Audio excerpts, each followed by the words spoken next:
মনের আবেগ যা আছে আপনার ভিতরে, কষ্ট, দুঃখ, যন্ত্রণা, সব আল্লাহকে ঢেলে দিবেন ইনশাআল্লাহ। নিজের আবেগ ধরে রাখবেন এখানে, আপনি আল্লাহর জন্য ঢেলে দিবেন। মানুষকে আবেগ দেখা কি লাভ?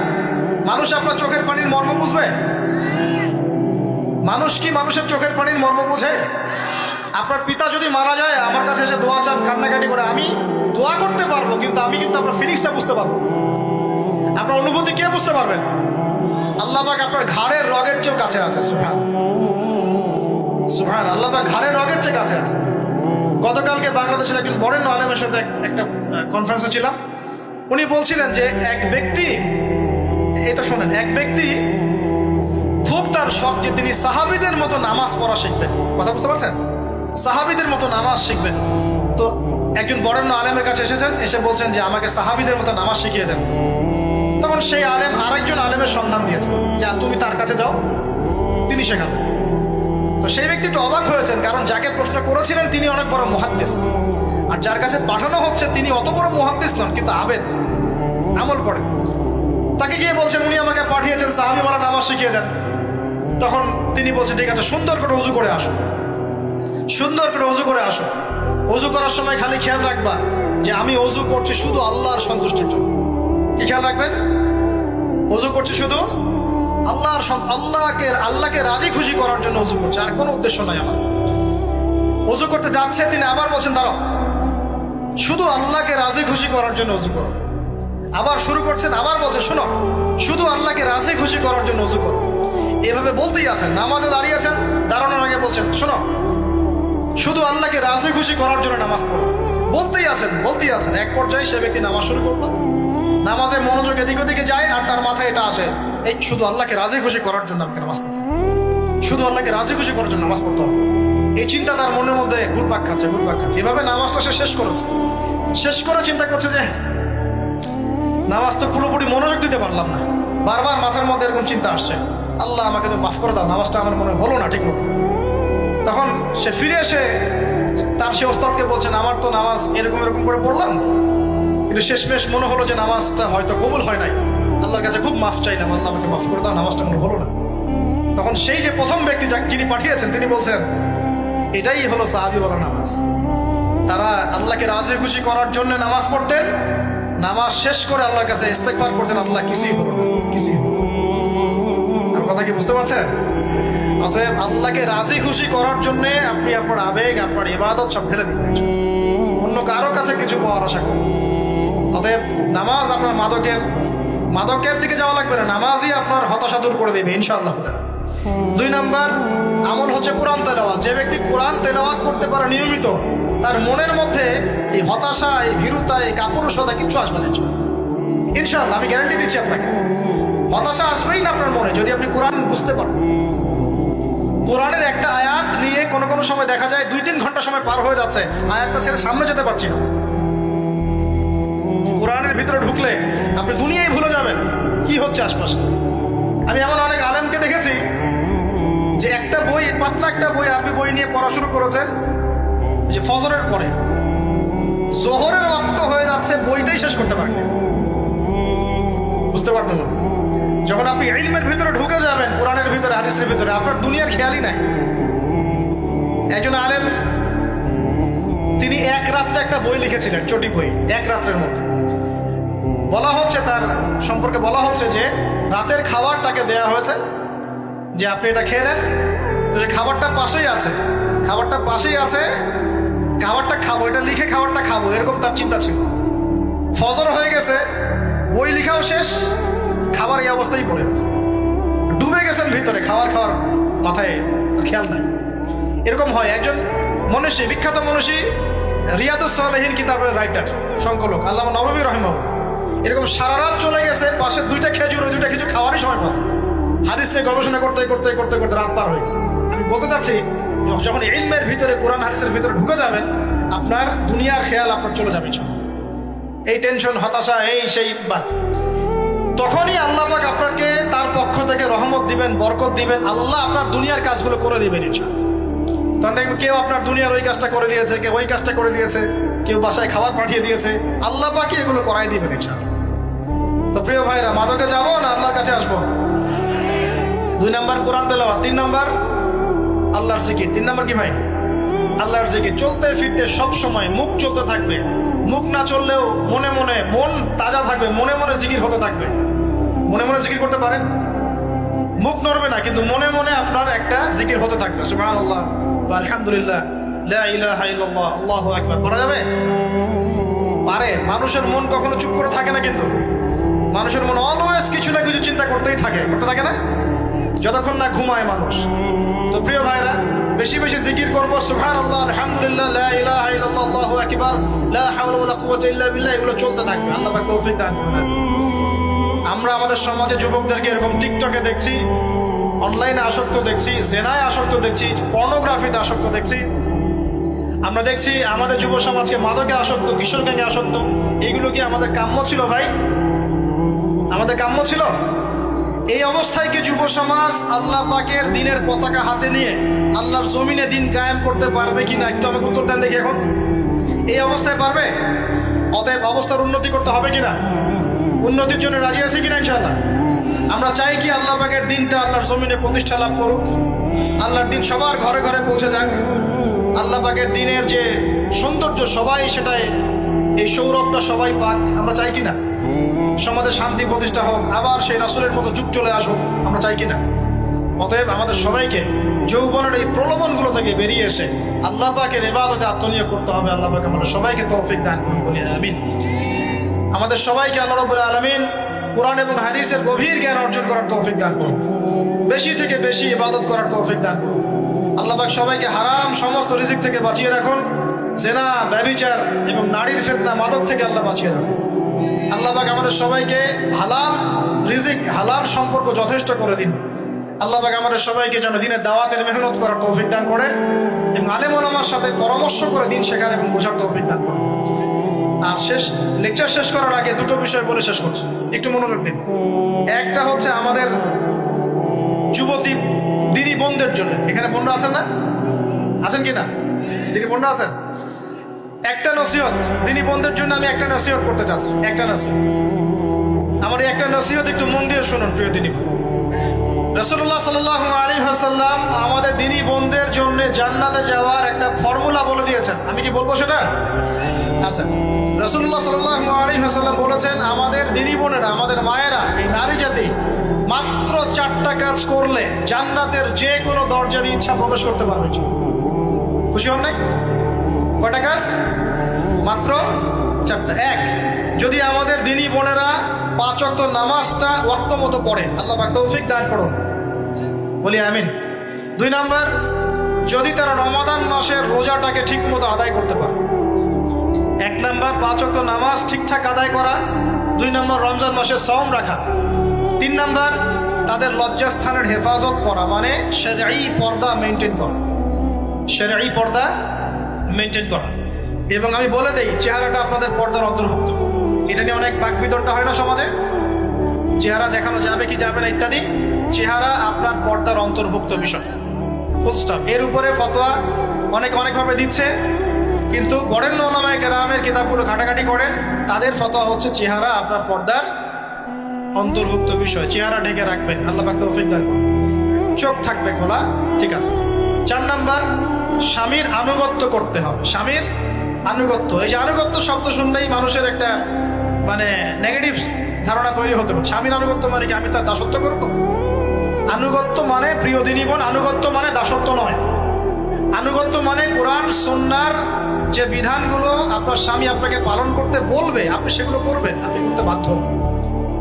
কিন্তু স্বামী যদি কোরআন সুন্নাহর বাইরে কিছু করতে বলে, সেটা মানতে আপনি বাধ্য নন। স্বামী যদি আপনাকে বলে যে সুদ খাও, এই যে সুদী এনজিওতে আসো, নাম লেখাও। স্বামী যদি আপনাকে বলে যে আসো বেপরদায় বাইরে যাই, সাজুগুজু করে বের হও, চলো ঘুরে আসে বেপরদায়। স্বামী যদি বলে দেবরকে একটু খাবারটা দিয়ে আসো, আমার অফিসের কলিগ আসছে, খাবার পরিবেশন করো, আসো ডাইনিংয়ে আসো, এই যে হারাম কাজ, বেপরদার আদেশ করছে, সুদের আদেশ করছে, আপনি সেগুলো পালন করবেন। কিন্তু হালাল বৈধ যে কোনো বিষয় আপনি স্বামীর আনুগত্য করবেন, এটা আপনার ফরজ। এই 4টা কাজ যদি আপনি করতে পারেন, জান্নাতের যে কোনো দরজা দিয়ে ইচ্ছা আপনি প্রবেশ করতে পারবেন ইনশাআল্লাহ। আল্লাহ পাক আমাদের দিনী বোনদেরকে এই 4টা কাজ করার তৌফিক দান করুন। আমাদের সবাইকে আল্লাহ পাক জান্নাতের জন্য কবুল করুন, বলি আমিন। আরেকটা বিষয় বলতে চাচ্ছিলাম, সেটা হলো ওই যে প্রথমে বলেছি যে সূরা ইউসুফের সেই সমাধানটা বলবো কি না? আচ্ছা, সূরা ইউসুফটা ইনশাআল্লাহ আমি আরেকদিন পুরো সূরাটা সংক্ষিপ্ত করে আলোচনা করবো ইনশাআল্লাহ, যদি একটা লেকচারে সম্ভব হবে বলে মনে হচ্ছে না আমার কাছে, 2টা বা 3টা লেকচারে নিয়ে আসবো ইনশাআল্লাহ। তবে আজকে একটা চিস্ট খালি বলছি, ইউসুফ আলাইহিস সালামের জীবনটা খুবই ট্র্যাজেডিপূর্ণ। নবীর পরিবার থেকে ভাইদের শত্রুতায় ওই যে কূপে চলে গেলেন, কূপ থেকে চলে আসলেন মিশরের বাজারে, সেখান থেকে বিক্রি করে দেওয়া হলো তাকে, রাজা তাকে কিনে নিলেন, তারপরে সেখানে তিনি বড় হতে লাগলেন রাজপ্রাসাদে। তারপরে ওই যে রাজার কি স্ত্রী তাকে জেনার জন্য আহ্বান করেছিল, সেখান থেকে তিনি জেলখানায় চলে গেলেন, আবার জেলখানা থেকে আবার মিশরের খাদ্য মন্ত্রণালয়ের দায়িত্ব পেলেন, তারপরে তিনি মিশরের শাসকের দায়িত্ব পেয়ে গেছেন, তাই তো? আচ্ছা, এর মধ্যে একটা জায়গা খালি বলবো আজকে। টপিকটা কি দিবা তোমরা? টপিকটা হচ্ছে চলমান বৈশ্বিক অর্থনৈতিক সংকটে ইউসুফ আলাইহিস সালামের সমাধান। মনে থাকবে? চলমান এই বৈশ্বিক অর্থনৈতিক সংকটে ইউসুফ আলাইহিস সালামের সমাধান কিছু। ইউসুফ আলাইহিস সালাম জেলখানায়, কোথায় বলেন তো? জেলখানায়। তখন দুজন ব্যক্তি তাকে বলছে, ইউসুফ, আমরা দুজন দুটো স্বপ্ন দেখেছি, তুমি কি স্বপ্নের ব্যাখ্যা দিতে পারবে? আমরা তোমাকে সত্যবাদী বলে মনে করি। ইউসুফ আলাইহিস সালাম বলছেন, খাবার আসার আগেই তোমাদেরকে স্বপ্নের ব্যাখ্যা দিয়ে। একজন বলছে, আমি দেখলাম আমার মাথায় রুটি রাখা আছে আর পাখি এসে রুটির থেকে খেয়ে ফেলছে। আমার কথা বুঝতে পারছেন কিনা ভাই? আচ্ছা, 2 নাম্বার, দ্বিতীয় ব্যক্তি বলছে, আমি দেখলাম আমি শরাব পান করাচ্ছি আমার মনিবকে। কথা বুঝতে পারছেন? এখন ইউসুফ আলাইহিস সালাম বলছেন, তুমি যে শরাব পান করাচ্ছ মনিবকে, তোমাকে অতি সত্বর মুক্তি দেওয়া হবে ইনশাআল্লাহ। আর যার মাথার উপর থেকে রুটি খেয়ে নেওয়া হচ্ছে তাকে শুলদণ্ড দেওয়া হবে, মৃত্যুদণ্ড দেওয়া হবে। কি বললেন? একজনকে দেওয়া হবে মৃত্যুদণ্ড, একজন কি হবে? ছাড়া পাবে। আর যাকে মনে হলো যে ছাড়া পাবে, ইউসুফ আলাইহিস সালাম বললেন, তুমি যখন ছাড়া পাবে তোমার মনিবের কাছে, মালিকের কাছে আমার কথা বলো, আমার কথা আলোচনা করো। কিন্তু শয়তান তাকে ভুলিয়ে দিল, সে আর কথা বলতে পারবে। আরো কয়েক বছর চলে গেল, ইউসুফ আলাইহিস সালাম তখনও জেলেই আছে। একদিন এই রাজা স্বপ্ন দেখলেন। কি স্বপ্ন দেখলেন? যে 7টা পাতলা পাতলা গাভী, মোটা মোটা 7টা গাভীকে খেয়ে ফেলছে। 7টা কি গাভী? জীর্ণ শীর্ণ গাভী, 7টা মোটা তাজা গাভীকে খেয়ে ফেলছে। আর দেখলেন 7টা সবুজ শীষ। শীষ বোঝেন কিনা? ধানের শীষ না, আবার সবুজ শীষ। আর দেখছেন এই যে শীষ মরে গেলে যেমন দেখায় না একটা রং, এরকম শীষ। এখন রাজা খুব চিন্তিত হয়ে পড়লেন যে আসলে এই স্বপ্নের কি ব্যাখ্যা। তিনি সবাইকে ডেকে বললেন, স্বপ্নের ব্যাখ্যা কি তোমরা জানো? তখন রাজ্য পরিষদের এই যে এমপি মন্ত্রী যারা আছে তারা বলছে, না, এটা কি স্বপ্ন, আর এটা একটা বাজে স্বপ্ন, উদ্ভট স্বপ্ন, আমরা এটার মানে জানি না। আমরা হলো তাই তো বলতাম নাকি ভাই? কিন্তু ওই ব্যক্তি স্মরণ হয়ে গেল যে ছাড়া পেয়েছে, আরে ইউসুফ তো স্বপ্নের ব্যাখ্যা দিতে পারে। দৌড়ে গেলেন তিনি জেলখানায়। ইউসুফ, আইয়ুহাস সিদ্দিক, হে সত্যবাদী নবী ইউসুফ, আমাকে কি এই স্বপ্নের ব্যাখ্যা বলতে পারবেন? 7টা জীর্ণ শীর্ণ গাভী 7টা মোটা তাজা গাভীকে খেয়ে ফেলছে। ইউসুফ আলাইহিস সালাম এই স্বপ্ন শুনে বললেন, ইউসুফ আলাইহিস সালাম শুধু স্বপ্নের ব্যাখ্যাই দিলেন না, বরং এই স্বপ্ন যে সত্য এটা তিনি বিশ্বাসও করলেন। এই স্বপ্ন একটা সমস্যাকে নির্দেশ করছে এটাও বুঝে ফেললেন। এই সমস্যার সমাধানও তিনি দিয়ে দিলেন। বলেন সুবহানাল্লাহ। আমার কথা বলছেন, ইউসুফ আলাইহিস সালাম স্বপ্নের ব্যাখ্যা দিচ্ছেন না, বরং স্বপ্নটা যে সত্য তিনি মেনে নিচ্ছেন এবং এই স্বপ্নের ফলে একটা সামনে খারাপ সময় আসতে যাচ্ছে এটা তিনি বিশ্বাস করছেন এবং এর সমাধান তিনি জাতিকে দিচ্ছেন। ইউসুফ আলাইহিস সালাম বলছেন, তোমাদের সামনে 7 বছর দুর্ভিক্ষ হবে। কি হবে বলেন? 7 বছর। সারা বিশ্বের অর্থনৈতিক প্রেক্ষাপট একটু বিবেচনা করেন তো, যে আমরা একটা খারাপ সময় টিকে যাচ্ছি না আস্তে আস্তে, এবং নীরব একটা দুর্ভিক্ষ সারা ওয়ার্ল্ডে চলছে না? করোনার সময় ছিল, ওই সময় একটা সমস্যা ছিল, ইউক্রেন রাশিয়ার ইস্যু ছিল, আরো অনেক ইস্যু আছে, শুধু এগুলো ইস্যু নয়। অপচয় ইস্যু আছে, দুর্নীতি ইস্যু আছে, জুলুম আছে, তারপরে যে পারমাণবিক ক্ষেত্রগুলো আছে, বড় বড় পরাশক্তিদের চাপ আছে, অনেক ব্যাপার আছে, রিজার্ভ কমে যাওয়া, অনেক বিষয় আছে। সারা বিশ্ব একটা অর্থনৈতিক মন্দা দেখছে কিনা? ইউসুফ আলাইহিস সালাম বললেন, 7 বছর তোমাদের এখানে প্রচুর ফসল ফলবে। এটা 7টা সবুজ শীষ, প্রচুর ফসল ফলবে তোমাদের এই অঞ্চলের মধ্যে। তোমরা একটা কাজ করো, তোমরা ওই 7 বছরের ফসলের যতটুকু অংশ তোমাদের না খেলে নয় অতটুকু দিয়ে তোমরা তোমাদের জনগণের চাহিদা পূরণ করো, আর বেশি অংশটাকে রিজার্ভ করে রেখে দাও। আমার কথা বুঝতে পারছেন? ইউসুফ আলাইহিস সালাম বলছেন না যে স্বপ্নটা সত্য, তিনি সমাধান দিচ্ছেন উল্টা। এটা তো হবে সামনে, স্বপ্ন সত্য মিথ্যা তো দূরের কথা, এটা সামনে হতে যাচ্ছে। 7 বছর তোমরা প্রচুর ফসল ফলাবে, এই ফসলের একটা বড় অংশ রিজার্ভ করে রেখে দিও, আর বাকি অংশটা দিয়ে তোমরা জনগণের চাহিদা পূরণ। মানে অপচয় করা যাবে না, যাবে কোনো সম্পদ অপচয় করা যাবে না। এরপর তোমাদের সামনে আসবে 7টা বছর দুর্ভিক্ষের বছর, আকাশ বৃষ্টি বন্ধ করে দেবে। আকাশ কি করবে? বৃষ্টি বন্ধ করে দেবে। তার মানে ওই 7 বছর আমরা কিভাবে চলবো তাহলে? এই যে রিজার্ভ করেছি, এই রিজার্ভ বা সঞ্চিত সম্পত্তি আমরা 7 বছর চলবো। এরপরে আল্লাহ রাব্বুল আলামিন 8ম বছরে আকাশ থেকে বৃষ্টি বর্ষণ করবেন, আবার ফসল ফলবে। কথা কি বুঝতে পারছেন? এই ব্যাখ্যা অন্যরা দিতে পারলো না, ইউসুফ আলাইহিস সালাম দিতে পারলেন। এই ব্যক্তি দৌড়ে গিয়ে রাজাকে বলল, এই হলো স্বপ্নের ব্যাখ্যা। রাজা ইউসুফ এই স্বপ্নের ব্যাখ্যা দিয়েছেন। রাজা কত বিচক্ষণ ছিলেন, রাজা সত্য মিথ্যা চিনতেন। তিনি বুঝতেন যে আসলেই সত্য কাকে বলে, মিথ্যা কাকে বলে। এই আমার এমপি মন্ত্রীরা শোনো, তোমরা কেউ সমাধান দিতে পারো নাই, ইউসুফ সমাধান দিয়েছে। ইউসুফকে আমার কাছে নিয়ে আসো, আমি তাকে আমার কাছে নিকটে আসন দিব। এবার ইউসুফ আলাইহিস সালামকে ডেকে তিনি সম্মানিত করলেন, সম্মানিত করে বললেন যে কোন দায়িত্ব দিলে তুমি আমাদের এই রাজ্যটাকে বাঁচাতে পারবে এই দুর্ভিক্ষের হাত থেকে। ইউসুফ আলাইহিস সালাম নিজে বলছেন, আমি হচ্ছে বিশ্বস্ত মানুষ, আমি হচ্ছে রাজুলুন আমিন, আমি বিশ্বস্ত এবং আমি আস্থাভাজন। আমাকে আপনি খাদ্য মন্ত্রণালয়ের দায়িত্ব দেন, ইনশাআল্লাহ আমি এই প্রবলেমগুলো সলভ করবো ইনশাআল্লাহ। এরপর তাকে দায়িত্ব দেওয়া হলো খাদ্য মন্ত্রণালয়ের। 7 বছর তিনি এরকম পলিসি গ্রহণ করলেন। মিশরের লক্ষ লক্ষ মানুষ পরবর্তী 7 বছরের দুর্ভিক্ষ থেকে বেঁচে গেছে। কোরআন তো মূল্যায়ন করি না আমরা, আর কোরআনের কথা যারা বলে ওদেরকেও মূল্যায়ন করি না। এই জন্য আমরা বলছি বর্তমান চলমান অর্থনৈতিক সংকটের সবচেয়ে বড় বড় সমাধান হচ্ছে এক, ভাই জনগণ হই আর সরকার হই কোনো সম্পদ অপচয় করা যাবে না। আমরা সম্পদ অপচয় করি না? আপনি উজু করেছেন, আপনি 1 বালতি পানিতে উজু করেছেন, ট্যাপ ছেড়েছেন, মসজিদের 1 বালতি পানি চলে গেছে, কেন পানি অপচয় করবেন? আমাদের 5টা ফ্যানের দরকার নেই বাসায়, আপনি 5টা ফ্যান চালাচ্ছেন কেন?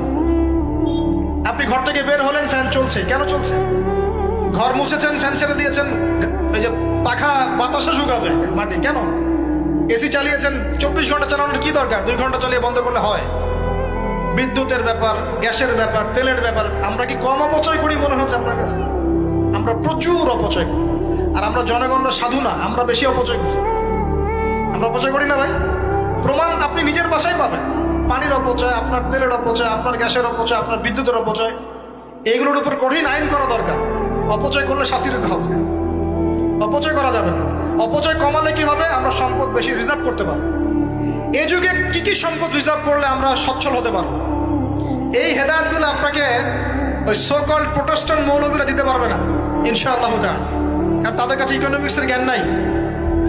এই যুগে যদি আমরা গ্যাস রিজার্ভ করতে পারতাম, তেল রিজার্ভ করতে পারতাম, গোল্ড রিজার্ভ করতে পারতাম, সিলভার রিজার্ভ করতে পারতাম, এবং যে কারেন্সি সারা ওয়ার্ল্ড ওয়াইড চলছে এখন, এগুলোকে রিজার্ভ করতে পারতাম, এবং জনগণের যতটুকুতে প্রয়োজন এতটুকু সাপ্লাই করে বাকিটা রিজার্ভ করে রাখতে পারতাম, আসন্ন সময়ে এটা দিয়ে আমরা বৈশ্বিক সংকট মোকাবেলা করতে পারতাম। আমার কথা রাগ করলেন? আমি কি কারো শত্রু, কোন দলের লোক? আমি আপনাদের জাতির একজন, আপনার দিনই ভাই, আপনার শুভাকাঙ্ক্ষী, এবং আপনি আর আমি আমরা ভাইয়ের মতো। কিসের মতো? নিজের ভাইয়ের মতো। আপনার গায়ে আঘাত লাগলে আমি কষ্ট পাবো, আপনাকে কেউ গালি দিলে আমি কষ্ট পাবো। আমাদের জনগণের ক্ষতি হলে আমাদের বুক কাঁদবে না? জনগণের ক্ষতি হলে, দুঃখ দুর্দশা হলে আমাদের বুক কাঁদা উচিত, উচিত কি না? আমাদের সবাইকেই যার যার দায়িত্ব পালন করতে হবে। আমরাও অপচয় বন্ধ করে দিব ইনশাআল্লাহ। রাজি আছি ইনশাআল্লাহ? যত বাকি বকেয়া সব আছে সব পরিশোধ করার চেষ্টা করবো ইনশাআল্লাহ।